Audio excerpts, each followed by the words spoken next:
আজকে দুপুরের রান্নায় আমার ছেলেদের 3টা পছন্দের খাবার রান্না করলাম। সো হ্যালো এভরিওয়ান, আসসালামু আলাইকুম, welcome back to my other blog. আশা করি সবাই ভালো আছেন। আলহামদুলিল্লাহ আমিও ভালো আছি। তো আজকের ভিডিওটা দুপুরের রান্না দিয়ে শুরু করব। তো রাত্রেবেলায় সবজিগুলো নিয়ে আসছিল, আম নিয়ে আসছিল। তো আম নিয়ে আসার সাথে সাথেই শেষ হয়ে গেছিল। আর এই যে এখানে ছিল লাল শাক। তো শাকগুলো অনেকটাই বড় বড় ছিল, তাই আমি কিছু শাক যেগুলো একটু বড় বড় সেগুলো আমি রান্না করার জন্য কেটে নিয়েছি, আর যেগুলো একটু ছোট ছোট বেছে বেছে সেগুলো ভাজি করার জন্য নিয়ে নিয়েছি। কারণ আমার ছেলেরা শাক ভাজি অনেক পছন্দ করে, তাও আবার লাল শাক ভাজি দিয়ে ভাত খেলে ভাতটা লাল লাল হয়, তাই ওরা খুব পছন্দ করে। আর এখানে আমার ছেলের জন্য কলিজা রেখে দিয়েছিলাম, ওগুলোই রান্না করতেছি। তো এগুলো ছিল কোরবানির ঈদের কলিজা আর ছিল মগজ, ওগুলো আমার ছেলের জন্য রেখে দিয়েছিলাম। ও যেহেতু ঈদের সময় ছিল আমার বাবার বাড়িতে, আমরা তো তখন খেয়েছিলাম, তো তাই ওর জন্য একটু করে রেখে দিয়েছিলাম। তো ওগুলোই ওকে রান্না করে দিচ্ছিলাম। আর এখানে আমি একটু আলু দিয়ে দিচ্ছি সাথে, আর পাশের চুলায় আমি লাল শাকটাও ভাজি করে দিচ্ছি। আমি বরাবরই শাকগুলোকে আগে লবণ দিয়ে সেদ্ধ করে নিই, তারপর আমি পরে পেঁয়াজ দিয়ে তেল দিয়ে বাগার দিয়ে নিই। আমি এভাবেই শাক ভাজি করি। আর এই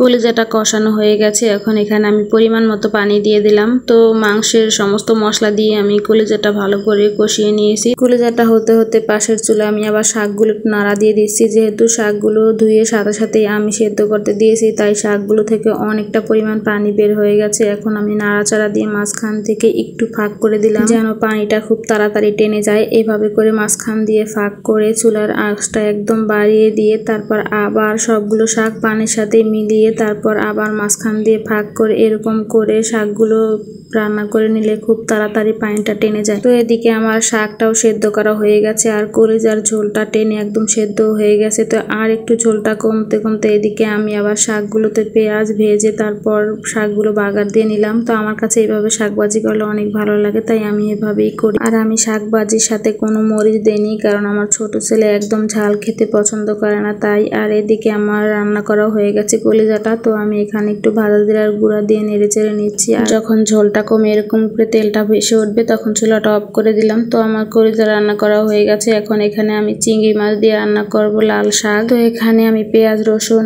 আর এখানে চিংড়ি মাছটাও সাথে করে ভালো করে ভেজে নিয়ে তারপর এখানে দিয়ে দিয়েছি হলুদের গুঁড়া আর কাঁচা মরিচ। আমি একদম এখানে মরিচের গুঁড়া দিইনি। তারপর মশলাটা ভালো করে কষিয়ে আমি শাকগুলো দিয়ে দিলাম। শাকগুলো দিয়ে ভালো করে নেড়ে চেড়ে মিশিয়ে দিচ্ছি। লাল শাকগুলো হতে হতে এদিকে আমি আবার মগজটুকু রান্না করে নিই ছেলেদের জন্য। তো এখানে আমি প্রথমে ভালো করে পেঁয়াজগুলো লাল লাল করে ভেজে নিয়েছি, তারপর মগজ আর আদা রসুন সমস্ত গরম মশলা সবকিছু আমি একসাথে এখানে দিয়ে দিয়েছি। আর মগজটা আমি হাত দিয়ে আগে ম্যাশ করে নিয়েছি, তারপর ভালো করে নেড়ে চেড়ে একটু পানি দিয়ে হতে দিচ্ছি। আর এদিকে আমি শাকটা একটু নেড়ে চেড়ে নামিয়ে নিচ্ছি, কারণ শাকটা রান্না করা হয়ে গেছে। আর এদিকে মগজটাও প্রায় হয়ে গেছে। এখন রান্নার শেষে আমি একটু ভাজা জিরার গুঁড়া দিয়ে নামিয়ে নেব। এইভাবে করে মগজ রান্না করলে আমার ছেলেরা খেতে অনেক পছন্দ করে। এখানে আমি ঝালও একদম কম দিয়েছি যেন ওরা ভালো করে খেতে পারে। তো আজকের মতো ভিডিওটা এই পর্যন্তই। সবাই ভালো থাকবেন। আল্লাহ হাফেজ।